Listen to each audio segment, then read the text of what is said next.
Welcome to the Vine Podcast. This is Warren.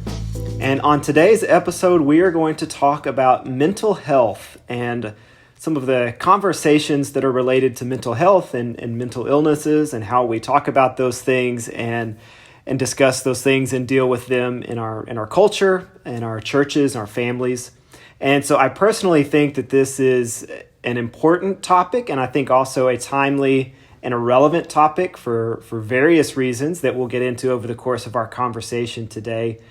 And I'm pleased today to be joined by a couple of guests who I think are going to provide us with some great insight into this conversation. So first of all, I'm joined by one of our regular podcast contributors, Dr. Jason Martin. Welcome, Jason. Hi. We finally got around to a topic that I might have something interesting to say about after over like a year and a half of doing this. We finally got to it. Here it is, your wheelhouse. So, and today we're also glad to be joined by a special guest, Dr. Daniel Moorhead. Hello, Daniel. Hey, Warren, Jason. Good to be here. Thank you. It's good to have you with us. So just as a little bit of an introduction for Daniel, Dr. Daniel Moorhead is the Director of Psychiatry Training at Tufts University Medical Center in Boston. And for 20 years, he had a private practice in Austin where he was also the supervising psychiatrist at the Samaritan Center for Pastoral Counseling. But maybe more importantly to many of our listeners who might recognize the last name, Daniel is the son of Marcia and Dave Moorhead, who are, of course, members here at the Vine and valued members here, both of whom have lent their areas of wisdom and expertise to several of our conversations on the podcast and in classes and sermons. And so we have learned much from the Moorhead family already and are looking forward to extending that learning today here with Daniel. We just won't stop talking, will we, Warren? Well, at least you have good and interesting and enlightening things to say when you talk, so that's good. Hope so. Daniel and his wife Carol have 3 sons, and Daniel serves as clergy at the Grace Episcopal Church that is near Boston. And so we'll get into some of these other areas of expertise, but Daniel, in your bio, it also mentions that you enjoy hiking with your sons, studying Kung Fu, listening to music, and imitating a couch potato. And so before we get into other things, I want to talk just for a minute about imitating a couch potato. Like, does that involve watching TV, reading a book, or like, do you have a preferred activity for imitating a couch potato? It's as little activity as possible. I'm not allowed to truly be a couch potato by my circumstances, but I am a truly, and this is not my parents' fault, by the way, but I'm a truly lazy person by nature. So any of the above, I especially like listening to music, but also reading. But I got into psychiatry. I remember the moment that I knew I was going to be a psychiatrist. I was in high school and I was thinking about all these jobs. I was thinking, okay, I'm going to get out of high school, hopefully go to college, but what am I going to do? I got to support myself or I'll be out on the street. And then I thought of all these jobs, and like, well, that's a lot of work. Well, that's, coaching, that's outdoors, 100 degrees. I can't do that, right? Manual labor. Building a business. And then finally I thought, well, you know what? If I were a psychologist or psychiatrist, I could just literally sit in a chair all day and listen to people. And I wouldn't have to do anything else. And I thought, I think I can do that. I can sit in an air-conditioned room and listen to people. And that was the moment that I thought, yep, that's what I'll do. That's great. I don't know that I've heard many people explain how they get into psychiatry, but I'm quite sure that's the first time I've heard that reason. So that's good.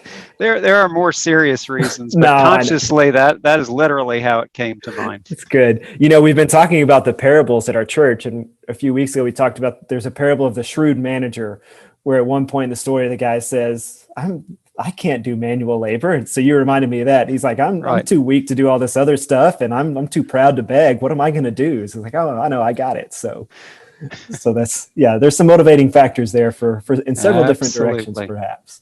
Yep. Okay.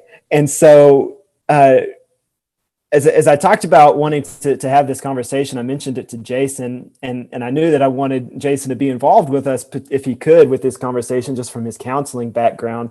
But I didn't even know at that point, Jason, that you had mentioned this is a topic that you speak about a lot at conferences, as far as just kind of the stigma around mental health. Is that accurate, Jason? Do I remember that accurately? Yeah. So I through my education, but also through personal experience, I somewhat came to the conclusion that mental health, as some amount of struggle, is something that I think everyone has to deal with at one point or another in their life. That no one is immune or, lives very much life at all without having to at least consider their mental well-being. And so a lot of times when I'm speaking mostly to non-professional or non-clinical populations, just the general population, I always try to take a moment to sort of evangelize, if you will, mental health care. And so what I tell people is that there's something really important about tending to your mental health care, much in the same way that you tend to, say, your teeth or something like that. And I use dentistry as kind of a parallel for this. You can have a problem with your teeth, a catastrophic crisis kind of moment with your teeth, and you have to go to the dentist, and they might have to pull a tooth, they might have to do a root canal, they might have to do some reconstructive surgery. And that is traumatic and it's difficult, but people kind of recognize when those moments come. But you also go to the dentist, and for most of us, we're going to be going to the dentist just as a regular course of life, either once a year or as they prefer, twice a year, just going for a general cleaning, x-rays, checkups, kind of seeing what's going on and cleaning everything out. And I think mental health care and counseling in particular, is a good parallel to that. That it's a good idea just to go and talk to somebody who isn't a close friend or family member who have emotional investments in you, but is someone who can help you with the processes that you're going through. A counselor, a psychiatrist, a psychologist, they don't know the content of your life necessarily, but they know the processes of life and how things come about and what things can be or potentially could be problematic. And that's what I try to encourage people to do, is that periodically go talk to a professional, someone who's trained in processes, and you're going to have questions about, what's the next step of my life, or how do I understand this thing that happened to me, whatever that might be. And it's not to say, the question I hear is, well, do I need counseling? And my answer to that is, well, maybe not, but I bet it could help. It certainly could. I'm sure it could help. And we don't want to wait until we need counseling. I don't want to wait to go to the dentist until I have to have a tooth pulled or a cavity that's killing me or a root canal. I want to go to the dentist in order to prevent those things from really becoming major problems down the road. And so that brings up maybe potentially several kind of directions to head with conversation. I want to come back to a couple of those things as we go through here. But coming back to you, Daniel, I did want to spend maybe some time talking about a book that you wrote, because I think that could also kind of help set up some other maybe directions of conversation. So you wrote a book entitled Science Over Stigma, Education and Advocacy for Mental Health. And I think this is a recent book that has been published. Is that right? When was this published? April. So it's very recent. Good. Yes. So I'm sure that's a good feeling to see all the work finally culminate in a finished product. Yes, yeah. April 2021 for future generations. But I look at this book, and it's you can't see on the podcast, but it's not that thick. And Jason, well, probably both of you know about writing, but I look at that and I'm like, all the blood, sweat, and tears that went into that, and for that little paltry thing. Mm-hmm.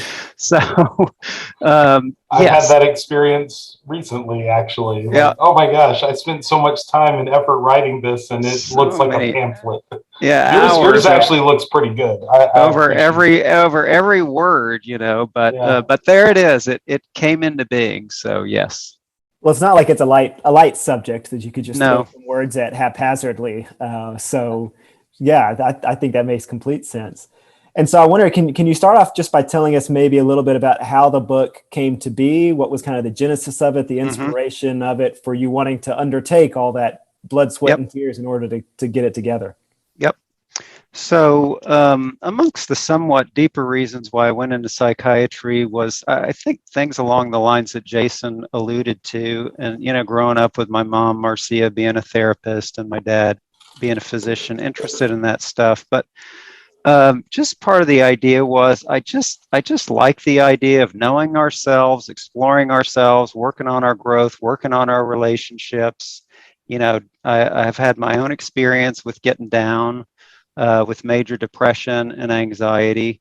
So all of that was in my mind in a vague way. And as I went through psychiatry training, and afterwards, the longer I did it, the more I liked it, and the more I feel very, very blessed to be able to sit in my chair, but to talk to people about what's most important in life. But I didn't really have well-formed ideas even about what I was doing. I just was watching carefully to see if it helped. We'll try talk therapy, we'll try medicine, we'll try whatever and see what helps. So over time, I saw this research coming out from the late 90s and beyond, and there would be studies here and there about how common mental illness was, or that therapy really works for this, that, or the other, or that depression is severe enough that you can compare it to like disabilities, like being blind or losing a limb. And I would see stories like that and I would think, oh, that's weird, or that's, mental illness, that's more common than I thought. But I didn't start putting it together till maybe 7 years ago or so. And my wife was having a mental health awareness for one of the Sunday morning classes at the church where she was in San Antonio. It was a big church.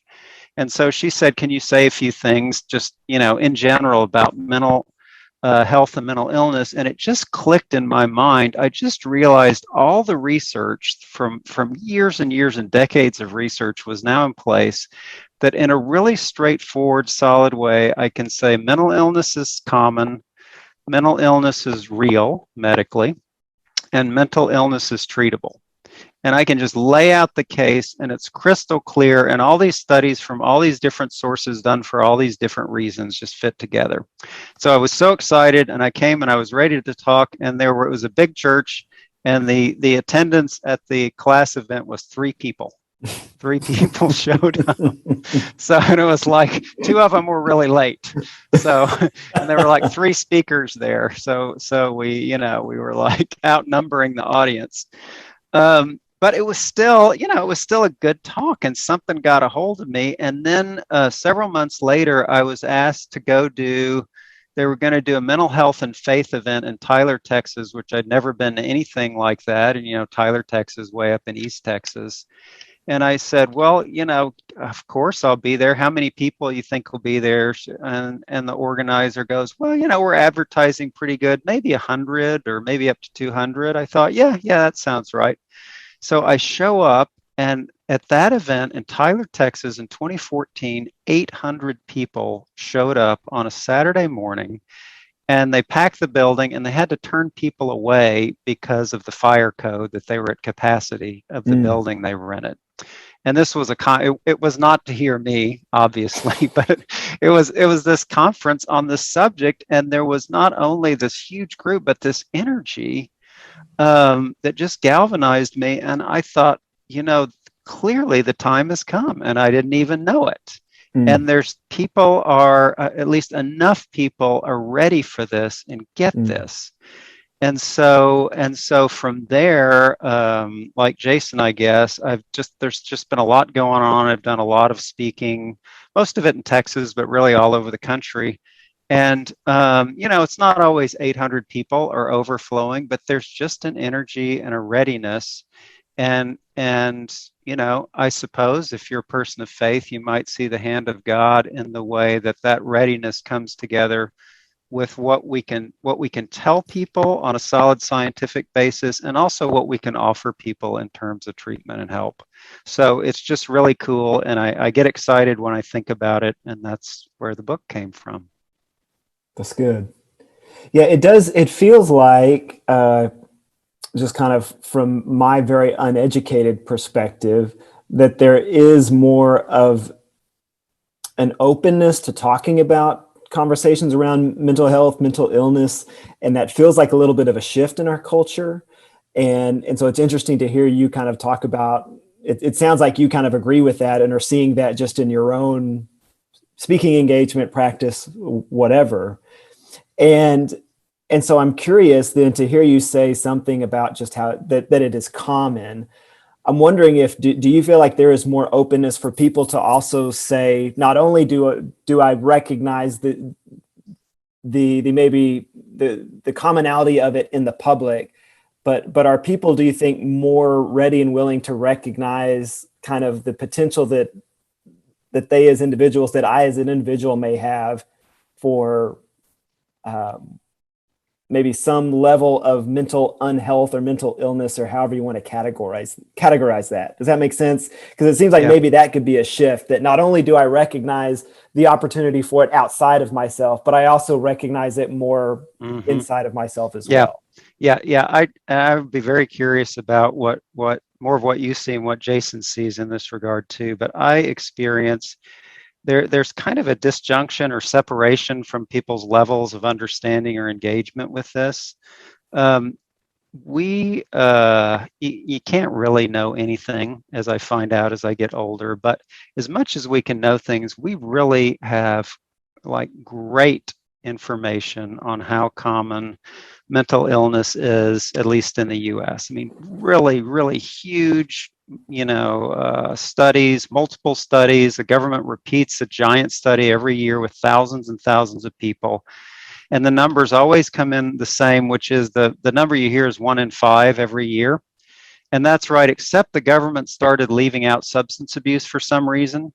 So if you put Hmm. in substance abuse, it's 1 in 4. One people in 4 have some kind of true, not just life problems or getting stuck developmentally or being really stressed, but a true, some kind of breakdown from the way they normally function. And then over the lifetime, that number approaches 50%. I mean, it's Hmm. just bizarrely common, meaning that it affects everybody because either you've had it or somebody you care about's had it, right?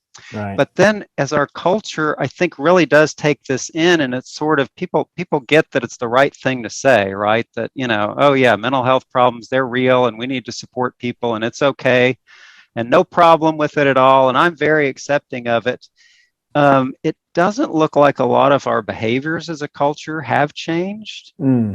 about it. So those same studies that are great studies that show how common it is have said for like over 25 years that about half of people with mental illness get treatment for it in any given year, like half, which if that was diabetes or cancer, we'd be scandalized, right? Hmm. So and of the people that go in, I think about this. Okay, so maybe 50% of the people that have it go in. As best we can tell, maybe up to 50% actually make use of it or see their treatment through when they start it. And I think it may be less than that. So maybe half of the half really get decent treatment, right? Which is, it's a pain to get. So that has made me, I was writing this book and I was thinking, God, people are talking about this. It's getting more common. By the time this book comes out, it's all going to be old news and so obvious. And there's some truth to that. But the other part of the truth is everybody knows what to say, but it is not it is not sunk in on sort of the reality level that this stuff is real, that the benefits, like Jason was saying, of counseling and other forms of treatment are real. They're physically, psychologically, socially, medically real. and that the problems themselves, when they get to the level of being an illness, it's a real illness. It really hurts your body, it hurts your brain, it hurts your mind, it hurts your relationships, it shortens your life. And so even amongst psychiatrists, which I'm starting a new job where I'm helping train psychiatrists in a psychiatry department, even amongst psychiatrists, we're still not matter of fact about the way we deal with it, even amongst ourselves, or even with like state medical boards that ought to know better. Most state medical boards don't even follow the federal guidelines of how you're supposed to treat disabilities in regard to mental illness. So we know how to talk the talk now, and that's huge progress, but walking the walk is, always harder. Yeah, I think, man, that's probably true in a lot of areas of life. I think that Seems to be. Yeah, there's that level of recognizing it theoretically, but then actually implementing it seems more difficult. Yeah, that's good. Jason, you have any other thoughts on that? Well, I think that a few things have to happen in order for mental health care to be normalized and completely destigmatized. And I think we're probably through, or we are going through one of the early stages of that, which is just saying that when I observe other people, I'm not immediately going to judge them as a bad person because they're having mental health problems, or because they're seeing a counselor or seeing a psychiatrist. Kind of that external judgment phase, there's less of that. But there's still that stigma around, well, that's fine for them, but not for me. And there's this, I think there continues to be this amount of shame that people have to overcome in order to seek out that treatment for themselves. And so there's this sense of, well, okay, maybe I am experiencing some level of depression or anxiety, but I can maybe point to things that are going on in my life that are contributing to that. And if I can just get rid of those things, get rid of that problematic person or that problematic job or that problematic life situation, then that will alleviate the depression or the anxiety. And there may be some truth to that, but there's also some truth in saying, in suggesting rather, that there are probably other strategies or tools that could be used, even in the midst of that problematic person or job or life situation, that would greatly help. And I think it's that gap that we haven't quite crossed yet, that among the general population, that people can say, yeah, I am struggling with this. Well, but doesn't everybody struggle with it? And my answer to that is yes. And everybody should be seeking out some kind of help for those problems that everybody struggles with. And until we get to that point, I think that stigma is still going to stick around. I'm pleased with some of the advancements that have been made, even in my career. I mean, I've only been doing this for about 20 years now.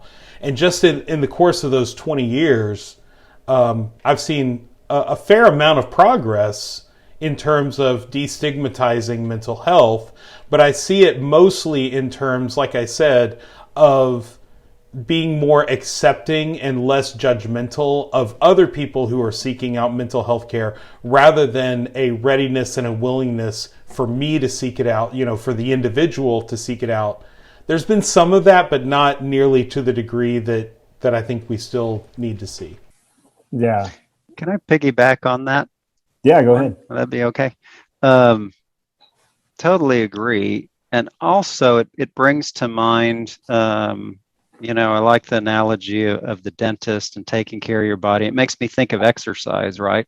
Mm-hmm. It's like, I'm in decent shape. Why do I need to exercise? Well, no, we all understand. Even if we don't do it, we need to exercise, right? And then if you have like a knee injury or surgery, something, then you need even more intensive, specific, professional, like physical therapy. But even if you don't, personal trainer, why should I bother to see a personal trainer? Well, you don't have to, but for most people, it makes them do it. And It helps them adjust their routine and what they're doing to their body and their needs and their state of health. Makes So their everybody workouts just, a lot more efficient too. yep, exactly. Exactly. So for lazy people like me, that is all important, is efficient workouts. So I kind of think of mental health the same way. And in some cases, I have the privilege of being somebody's doctor when they are, I mean, they're so depressed they can't get out of bed. The brain isn't working right. It's taking a toll on their body. Anxiety can be that bad, schizophrenia. But then there are other people who maybe I'm kind of more of an analog of a personal trainer, that they're basically healthy, but they have problems and challenges, or they want to get better or stronger or more healthy. And like Jason was saying, the beauty of counseling especially is it's actually well proven for both. That if you're dealing with an illness and you're not your normal self, it's actually really good, biologically powerful treatment. But if you're having life challenges or, want to grow as a person, it's great for that. And to me, that's where the gravy is. That's where it really gets fun and interesting, is when people aren't having to struggle just to function day to day, but are thinking about their own growth. And it's good for them physically. And I would say, I'd be interested to hear what you guys say. I would say it's good for us spiritually, ultimately, the more we work out our emotional baggage and live healthier lives. So yeah, I'm with Jason. It's good for everybody, and it takes time and money, and it's not accessible to everybody. But yeah, it's good in the way that exercise and a good personal trainer are good, in my mind. Yeah, I want to touch on the spiritual aspect of it in just a minute, but I want to come back to something that you've mentioned a couple of times, which is the effect that our mental health has on our physical bodies and our physical health. And so I wonder if you can maybe talk some about that, and specifically maybe because I think a lot of people are kind of maybe in the place of, I think many people would say that, they're stressed or worn out or tired. And those are all things that we maybe use as words to say there are some mental things that I should probably be dealing with, but haven't fully dealt with in ways that I probably should have. Are there ways, what would you say are some ways that shows up in our physical well-being that I may not recognize as being connected to what's going on mentally?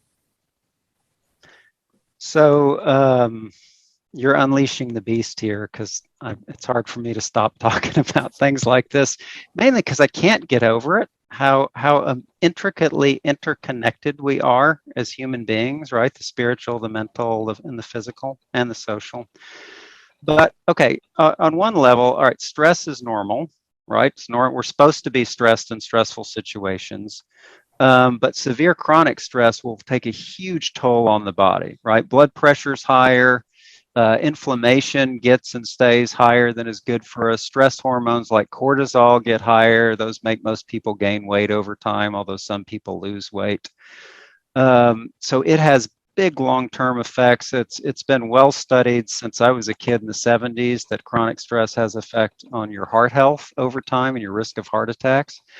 But then if you go beyond normal stress to true mental illness, like somebody has true major depression or true schizophrenia or true panic disorder, if you average out all mental illnesses, and again, that's 1 in 4 people every year, overall, if people have that mental illness chronically, it takes an average of 10 years off their lives.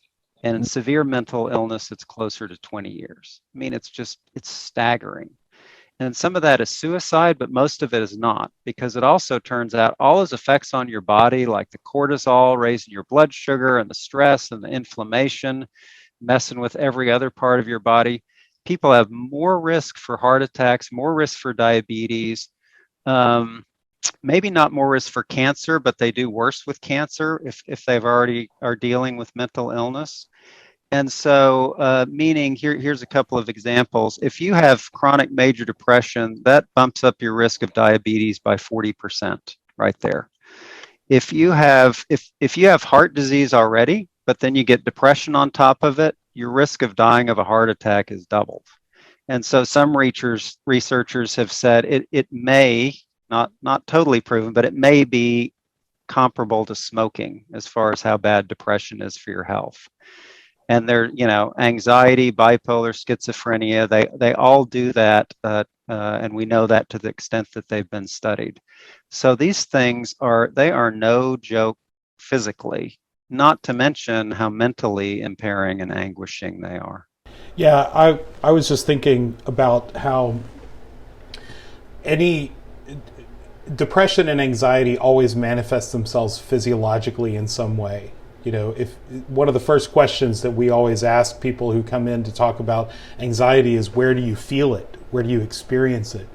And it's going to be in your shoulders, or it's going to be in your gut, or it's going to be in your jaw, or it's going to be in your neck.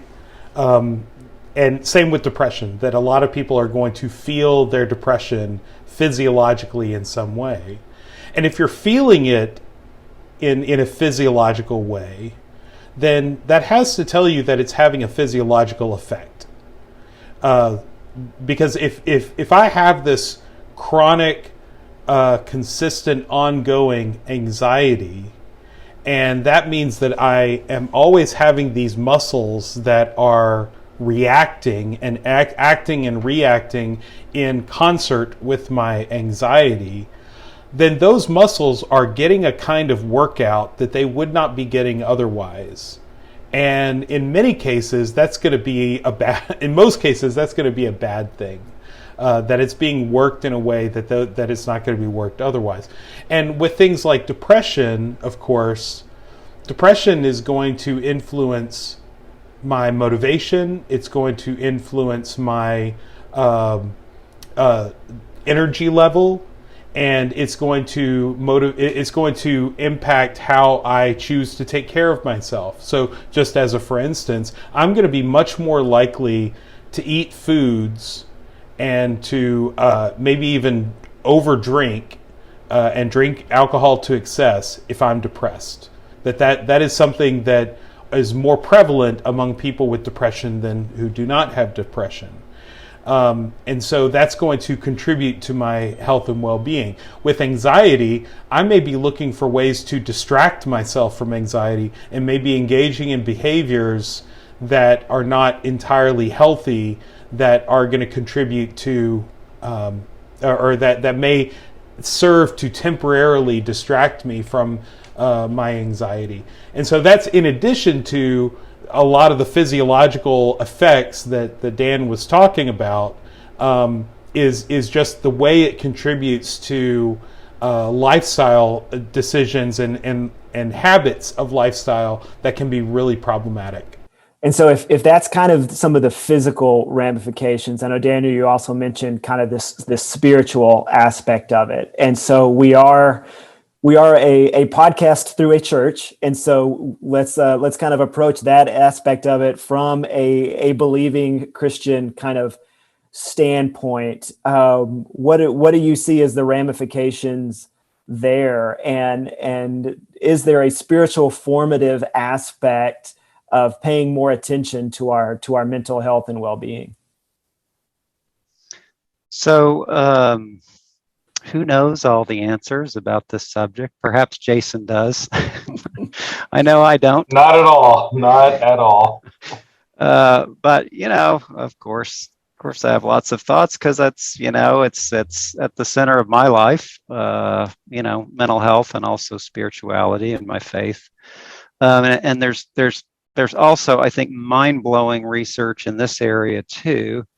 That, for instance, being a religious person and being part of your faith community, like part of your church, in our case, for us Christians, is hugely powerful for your physical and mental health.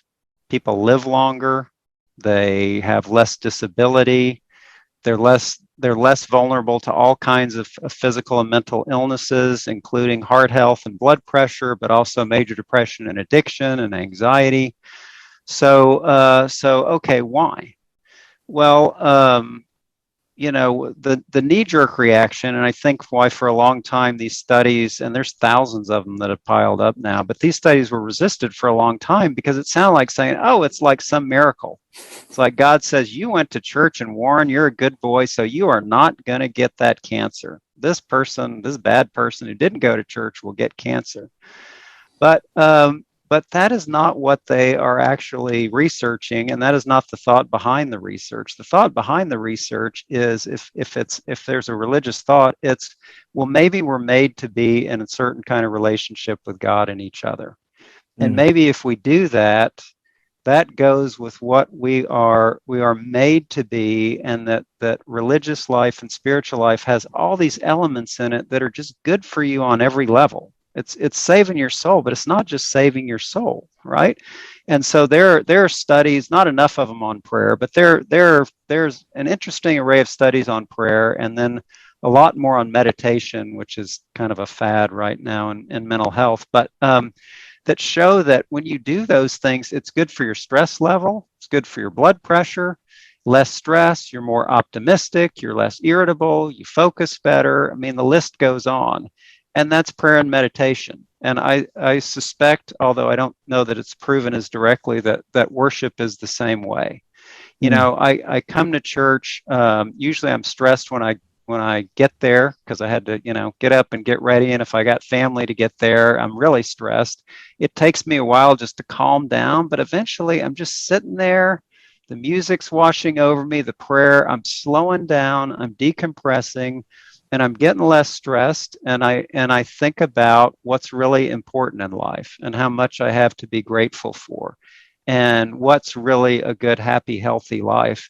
And so we know that a good spirituality is part of a good, healthy life, even though at the same time we also know, look, something like mental illness, major depression, or schizophrenia, or whatever it is not a spiritual problem. It's not a sin. It's not because you did it wrong spiritually.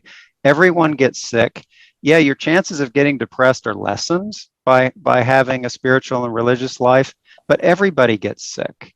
And that's a normal thing that we take as normal physically, and we need to take it as quote unquote normal mentally, in the sense it's just going to happen, and it doesn't mean people did anything wrong. Yeah, that's a great way to put it. So everybody can get a cavity, even if you take perfect, wonderful care of your teeth. Everybody can get a cold. Everybody can get a flu, even if you've done everything right, gotten all your vaccinations, and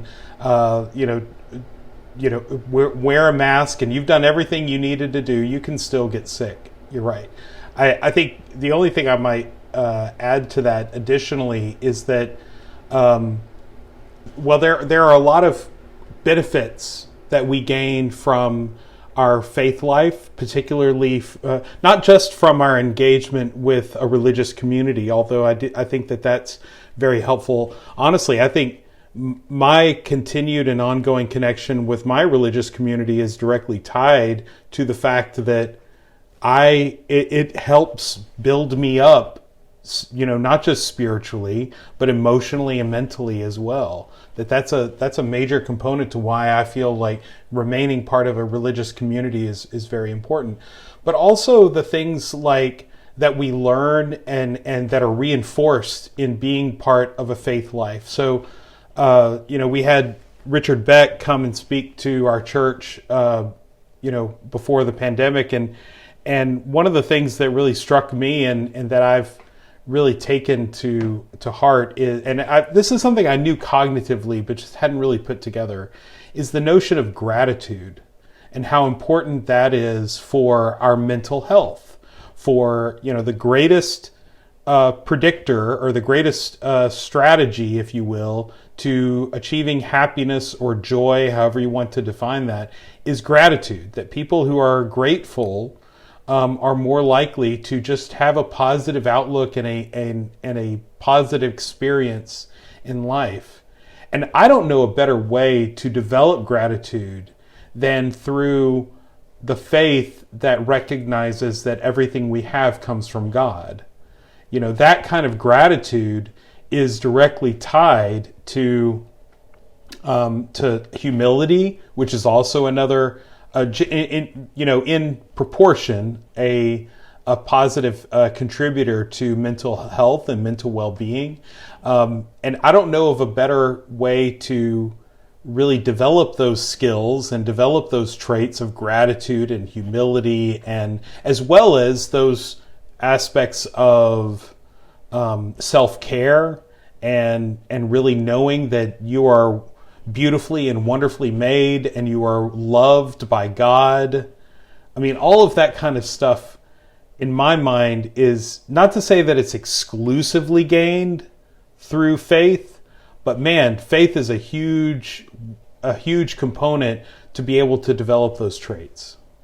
Yeah, I totally agree. You're reminding me of a study that they did. They started before 9/11 and it got interrupted and changed by 9/11. So when it was actually people in the New York City area and they were studying positivity like gratitude and finding meaning. And they tested all these people, and then a big subset of them were involved in 9/11 and the actual disaster. And so they followed them out for years afterward. And it turned out that the people who were able to find positivity and gratitude and meaning in what they were going through, even the traumas, had a lot less depression and anxiety and did much better overall than people who didn't. And wouldn't you know, people who are more religious were significantly more likely to do that, just the way Jason was talking about. So, yeah, I couldn't agree more. So it sounds like kind of something that y'all are both kind of saying is that there are things that in the religious kind of communities we would call spiritual disciplines that actually have a great potential for impact on our mental well-being as well. And one that I love, sorry to interrupt because I haven't followed much about this, but is fasting. I'm a terrible faster. I'm low energy and achy already, but you know, fasting, it's in the Bible, you know, it goes back thousands of years. Suddenly on the internet, a few years ago, people are just like ecstatic. I've discovered fasting. Man, this is unbelievable. This is amazing.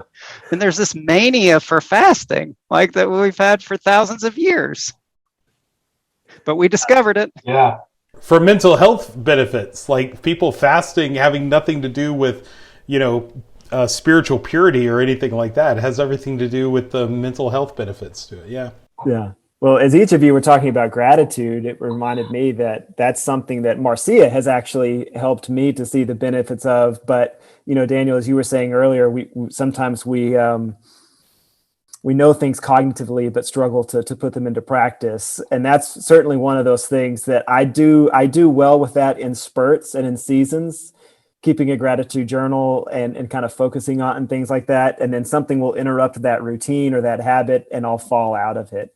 And so I struggle to implement it well all of the time, but I cognitively think it's great. And occasionally I do that in practice as well. But it's one of those things that I see the benefits of it when I do it, and then just life gets in the way and happens and fall out of it. And then something will kind of kick me back into it. And I'll say, oh yeah, I need to be doing those things that I saw benefit to, and just somehow got out of the habit of pursuing, because we have to pursue those things intentionally. It takes work, and it takes not scrolling on my phone as long, or not imitating a couch potato to the extent that I may want to, or whatever it is that we just kind of fall into that don't take intentionality and purpose. Well, you remind me about the importance and even the necessity of intentionality when it comes to happiness and mental well-being.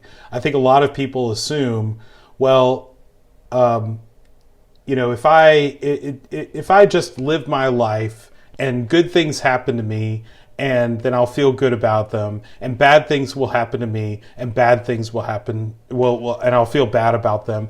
And that's true. That's not incorrect, but I think it's incomplete. I think there's more to it than that. That in many ways, how we feel, there is a deliberateness that has to go into that. So especially if I know myself well. So if I know that I may have a tendency for depression, or I may have a tendency for kind of, as I call it, falling into myself, just kind of navel gazing and just kind of woe is me. And, some people are like that. And that's not to kind of go back to what we were talking about earlier, that's not a character flaw necessarily. But that is something that I need to be, if that's me, then I need to be mindful about that in myself. I need to be observing of myself and making choices that maybe can counteract that, or that, maybe it's to where, I am a little bit, I recognize that I'm a little bit depressive. And when I'm a little bit depressive, I want to isolate myself, and that sends me down a spiral. And, I have this friend or a family member who's wanting me to go out with them this evening, or wants me to have dinner with them, or, wants me to go with them to this event. My first instinct is to say, no, I don't want to go, or to find some way to get out of it. Maybe because I know this about myself, and I know that I have this depressive tendency, and maybe because I know that I, have a tendency to spiral downward, and that starts with self-isolation, that I need to take some action to counteract that. And that's not to say that being alone is a bad thing, but if I know myself, then I have to know when being alone is good and when being alone is not good. And maybe I need to take that initiative. I need to be proactive in counteracting my depression. And so I need to be intentional about, I don't really feel like going to this event with this friend or this family member, but I'm going to do it anyway because I know it's in my mental my best interest, my mental health best interest. The same goes for like deciding, how am I going to view this situation? So if I know about myself that I have a tendency to take things personally and to see things that don't go well as, well, somebody was trying to do something to hurt me, to harm me. Well, if I know that's my tendency, then I may need to intentionally and deliberately think, well, maybe there is another alternative explanation. And maybe I need to discuss that with somebody. If not a counselor, then maybe I need to discuss that with a trusted friend or confidant. And think about, how am I viewing my life on a day-to-day basis? Those things are take effort. It takes intentionality. It's like going to the gym to stay in shape. It's like going to the dentist to make sure that my teeth, don't get gum disease and all sorts of problems associated with them. It's intentional. It's something I have to do regularly. And, sometimes I am going to fall out of the habit, and that's when I'm going to, regret it and go, shoot, I fell out of the habit again. Well, let's get back on the horse. Let's do it the way we know to do it. And a lot of that begins with knowing yourself, knowing what your risk factors are, personal, down to the minutia kind of risk factors, and learning how to counteract those and learning how to anticipate those. Yep, yeah. I'll agree with that, and I'll be quick here because I know there's other stuff to cover, but just add another layer that totally agree about knowing our tendencies and our bad habits and nurturing our better habits. And there's a difference between a tendency to depression and being in depression. And I know because I have both. And my parents love to tell the story of I was totally scowling and unhappy the first 13 months of my life. And nothing made me smile until supposedly they gave me ice cream. And then my face lit up for the first time ever because ice cream, life wasn't all bad. So I know I have that temperament, and I have to fight negativity every day of my life. I have to try to get my head straight. And that's part of my prayer life and part of my mental health things that I do. But also, when you're in a depression, if your mind is in that state, it's not your fault.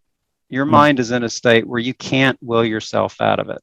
So there's things you can do. You got to fight. You're fighting for your life. You got to get help. You got to reach out. You got to see professionals, but it's not your fault. And people with mental illness, because of the stigma, tend to be, like Jason said, ashamed and presume it's their fault, or I had a bad attitude, or I didn't do it right and everybody else did. No, everybody has a bad attitude.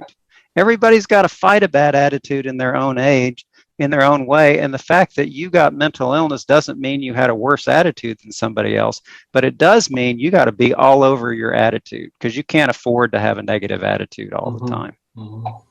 Yeah. And I think that's probably, I think that's especially important in a Christian context because, we can talk about the benefit of spiritual disciplines and things like that, but there are times when other outlets or resources are needed. And that maybe, that if someone is depressed, there needs to be more of an answer to it than prayer time. Yeah. Maybe there is a counseling answer that's needed there, or medicine answer, or whatever it is, and pursuing those doesn't mean that you don't have enough faith, or that you're not a good enough Christian, or that you're just not praying hard enough. That, as we've talked about with physical things, if you broke your leg, you wouldn't say, well, I'll just kind of pray harder tonight. No, you would go see a doctor. And I feel like that's sort of a stigma that I don't think it's as much of a stigma now, luckily in Christian context.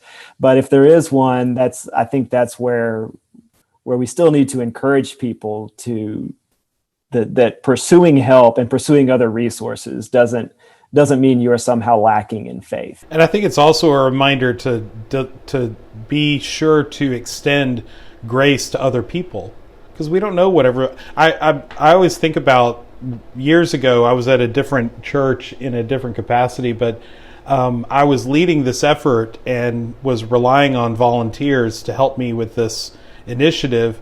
And I had one woman that I had really grown to depend on, and that she would do a great job, but then all of a sudden she just kind of fell off the face of the earth in many ways. And I just, I couldn't rely on her. She'd say she'd be somewhere and then she wasn't. She'd say that she would get something done and then she didn't.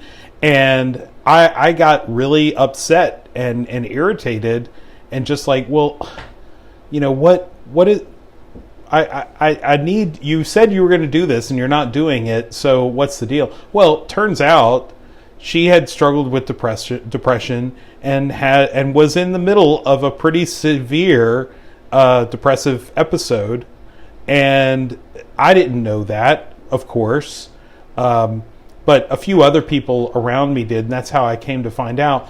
But it kind of hit me like a ton of bricks. I don't know what's going on inside another person's head.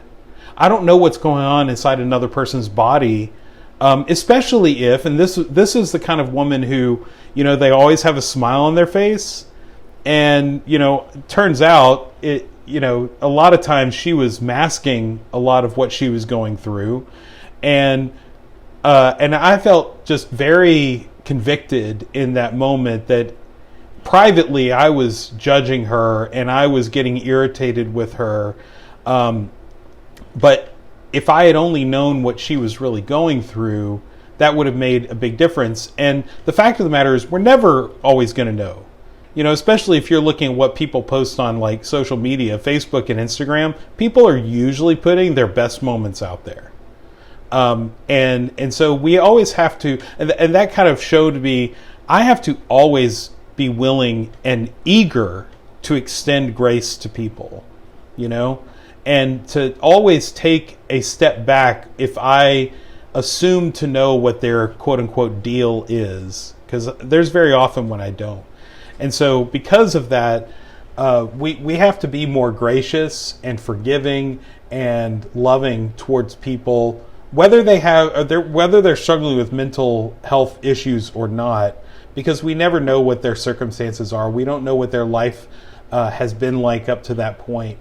And so, God would show them grace, Jesus would show them grace, and therefore so should I. Yep, couldn't agree more. Some guy somewhere said, "Don't judge others." I can't remember who it was, but I think what you just said. If only somebody had written it down, huh? Yeah, I know. I don't know, why haven't I heard that before? But for me, it's like for you, understanding what you said is powerful. If something negative is coming from somebody, there's reasons for it. Reasons beyond what I can imagine. I would probably see that person in a totally different way if I knew. And so I am not in a position like God to truly know and love them and judge them. I just get the love part. Yeah, and sometimes we say, well, do they deserve grace or do they deserve forgiveness? And my answer to that is that doesn't matter. Well, first of all, that's not for me to decide anyway. And second of all, it doesn't matter. It's my job to give that grace and that forgiveness to them. Yeah, very good. I want to hit a couple of things quickly before we wrap up here. And, I think, as I said at the top, I think this is a timely and relevant conversation for a few reasons. One of which is just, I think there are a lot of these conversations that many of us probably see in a different light, or that hit a little differently or not post pandemic. We're still in it, but now that the pandemic kind of in a COVID world, I think a lot of these things have probably come to the surface more in different ways for different people. And we've had to wrestle with things in ways that we haven't at any other part in our life. And so we could do a whole episode probably about the ways that the pandemic has had an effect and impact on mental health and mental health awareness and all that. And so I don't want to jump into that now at this point, but hopefully some of the rest of the conversation speaks to a lot of those areas as well. But I do want to touch briefly on a situation that kind of came up last week at the Olympics, because I know the circumstances around Simone Biles really, it seemed, kind of pushed mental health back into the forefront of kind of cultural conversation and topics that were trending on social media and all that. And, I mentioned, I talked about her in my sermon a little bit yesterday, and I shared a tweet that she had posted last week, where she said, "The outpouring of love and support I've received has made me realize I'm more than my accomplishments in gymnastics, which I never truly believed before." And I just thought that was a powerfully tragic statement on one hand, and relatable standpoint, I think, on one hand. That's, what I shared in the sermon, was that I recognize I have no idea what it's like to be Simone Biles, but I could connect with that idea of tying your worth and value to performance of a task, or connecting your kind of self-worth to the approval of others, things like that. And so I felt incredibly sad for that she had been in that state, but also felt like, man, if that was an outcome of all of that she was able to realize that that's not where her value came from, then hopefully that's a good and positive outcome of that situation.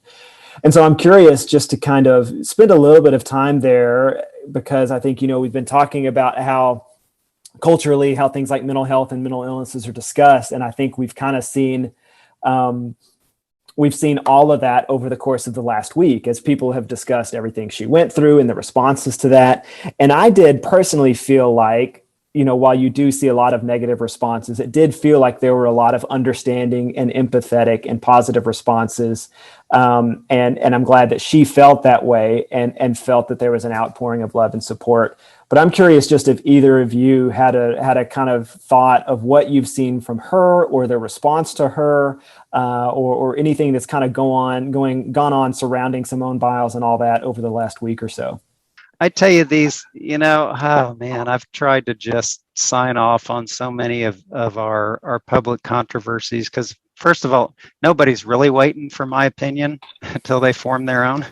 But secondly, we just don't know, right? Like Jason was saying about judging, we don't know what somebody's been through.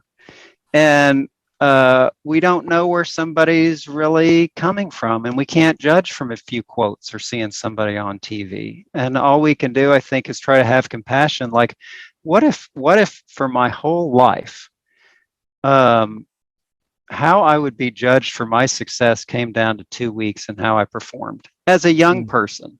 And me as a young person, I knew nothing. Yeah. Or if you get to go to 2 Olympics, that's 4 weeks, like define your life.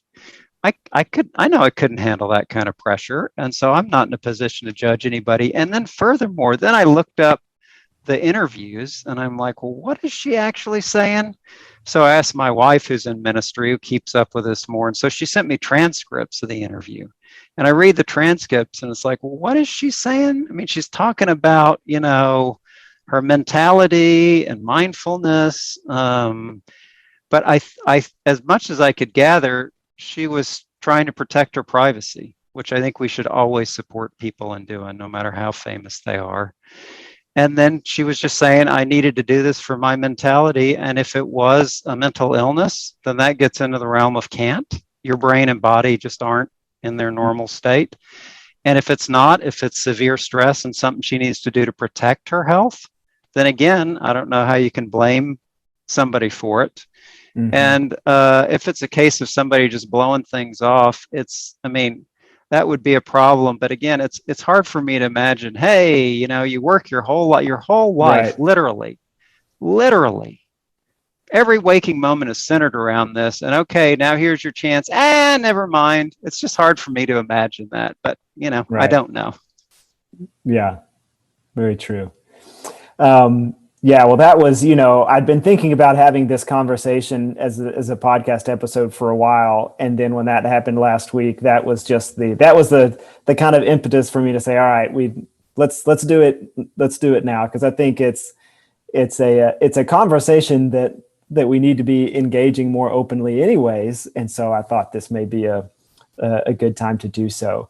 Okay, a couple of questions to get us out of here on. And so, Daniel, if you've got a thought on this that you could express briefly, I'll maybe ask you to do it. But you mentioned, going back to your book for a minute, you mentioned kind of all the blood, sweat, and tears that went into it.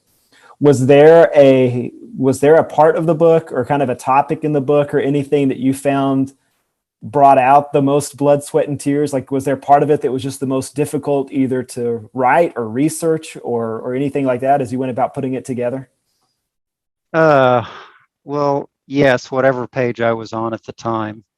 But then just briefly, the part that affected me the most was when I had the outlines of what I was going to write about, but the more I got into treatment, and this includes talk therapy as well as medicines and other kinds of treatment.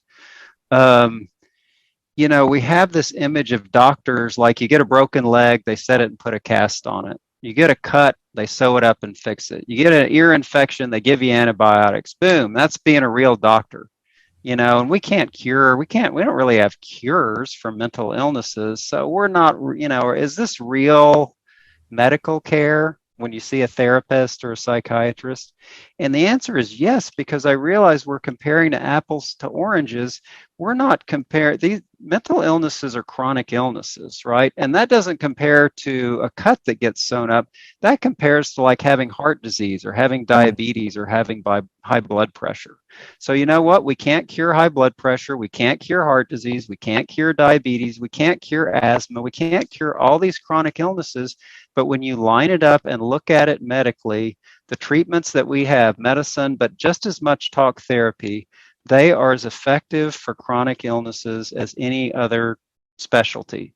So your treatments for mental health, if you compare it apples to apples, it's good, solid, realistic treatment. And so nobody needs to be in despair about it. And I realized writing that I have been pretty skeptical of my own profession until I actually got into the nuts and bolts. And we're far from perfect. We need cures.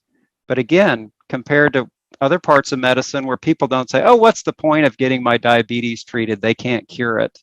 For some reason, we say, oh, what's the point of getting my bipolar treated? They'll just throw medicines or psychobabble at me. No, thousands of studies show that the treatment is as real as the illness. That's good. And so if someone picks up your book and reads it, is there sort of I don't want to assume that you would kind of have the outcome of someone in mind, but is there what would you hope that someone would kind of get from your book or take from it if they were to pick it up and read it? I sure do have a fantasy about that, although I don't expect it to come true. But number one, if you deal with this stuff, you're not alone. Just like Jason said, you're not alone. Number two, if you deal with this stuff, you're not making it up. You're not whining. You're not doing it wrong. It's a real life thing that's medically and psychologically real. And then number three is there's actually help. You're not hopeless. That's good.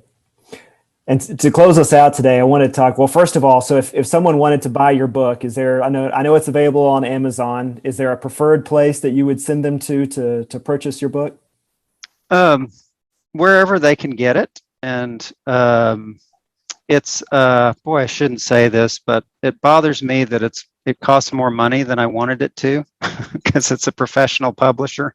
Mm. But if somebody can't afford it, I really want them to, like, I mean, if it's Canyon Creek related, or sorry, the Vine related, just, contact my parents. I'll find a way to get you a cheaper copy. But if God has blessed you so much you can afford to buy my book, yeah, Amazon is good. And the publisher has a website, American Psychiatric, but it's the same price. Okay. And we'll put some info about that in the description of the episode. Again, it's called Science Over Stigma, Education and Advocacy for Mental Health. And so to kind of close us out then today, I'm curious if either of you were to give people advice on something they could do to prioritize their mental health. We've talked about some of those over the course of this conversation, whether it's seeking counseling, reading Daniel's book, pursuing gratitude with intentionality, having grace towards other people. These are all things that I think, hopefully if someone's listening, they could be picking up on those as we've gone. Is there anything else you would add to that, or practices that are helpful for either of you as it comes to prioritizing your mental health? Well, I'll go ahead and respond first and let Daniel have the last word. But this is primarily aimed at people who are not necessarily struggling with chronic mental illnesses, are not in the throes of depression or anxiety or something like that, but just, people that might consider themselves, average mental health people. I guess not people who are necessarily interested or have a particular desire to see a therapist or a counselor or a psychiatrist, but just the general population. What I would suggest is train yourself to look for the good in the world, the good in people, and that especially goes for people that may be difficult to see the good in them.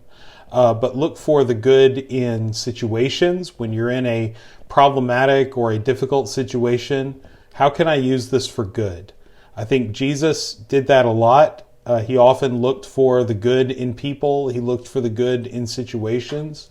And I think that that's a model for overall healthy mental health, is looking for positive. Now, that's not to say that we don't pay attention to risk. I think we should pay attention to risk. We should pay attention to danger that may come our way. But we can't let that be the dominant perspective that we take. So looking for the good in ourselves, I think that's another thing that often gets lost, is looking for, what can I be proud of? What can I what can I celebrate in me and in who I am? So looking for the positive in life, in situations, in environments, in settings, in other people, and in ourselves. I think if you ask for one thing that I think everybody could do that would serve them well, that would probably be the one thing. Mine would be close, but more of a practice and a habit than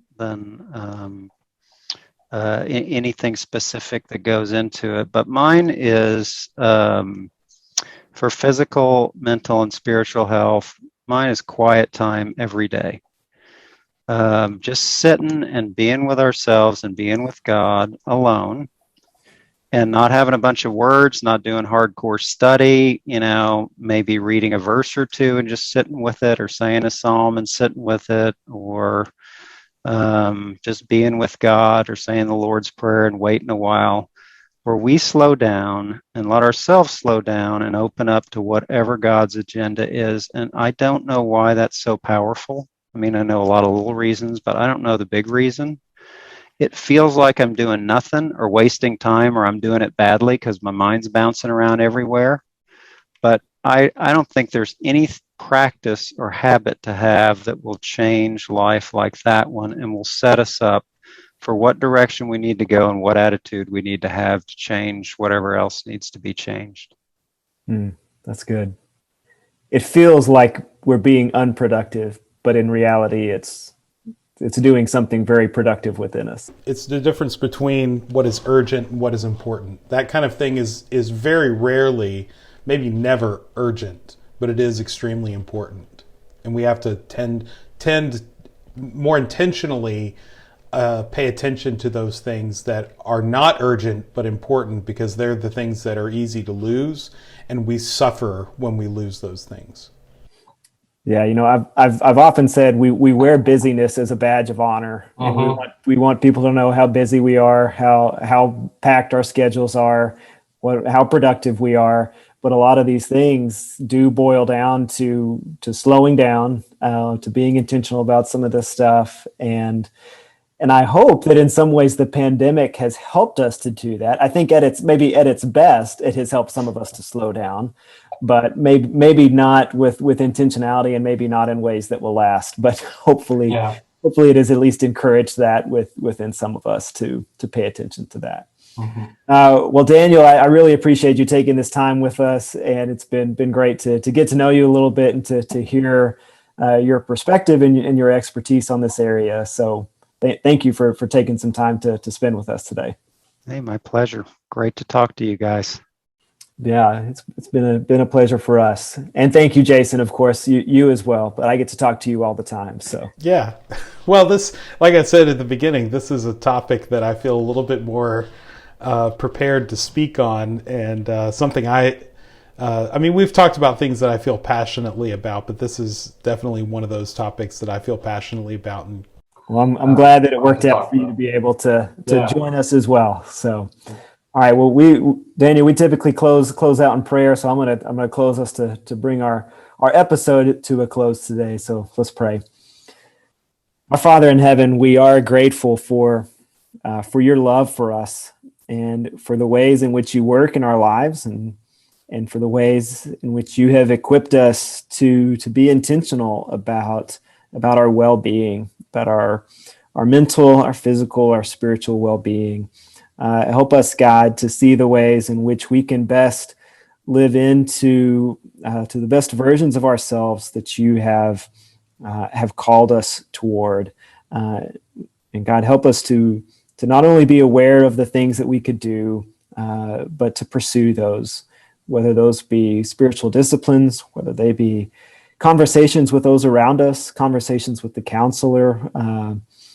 But help us, God, to have the wherewithal, the wisdom, the courage, the strength, the faith to pursue those things well, and to honor your desire for us to live fully into who you have created us to be, by valuing our mental health and well-being. Thank you, God, for people like Jason and Daniel who have devoted time and energy into this area of research and into to helping others to be able to pursue mental health, and we're grateful that they and others have been a part of destigmatizing conversations around mental health and mental illnesses, and we pray that will only continue in our culture, in our churches, in our families, and within our own hearts and minds and ways of thinking about these things. We're grateful for Jesus and for everything that he has done for us and continues to do amongst us. We pray all these things in Jesus' name. Amen. Amen. Amen.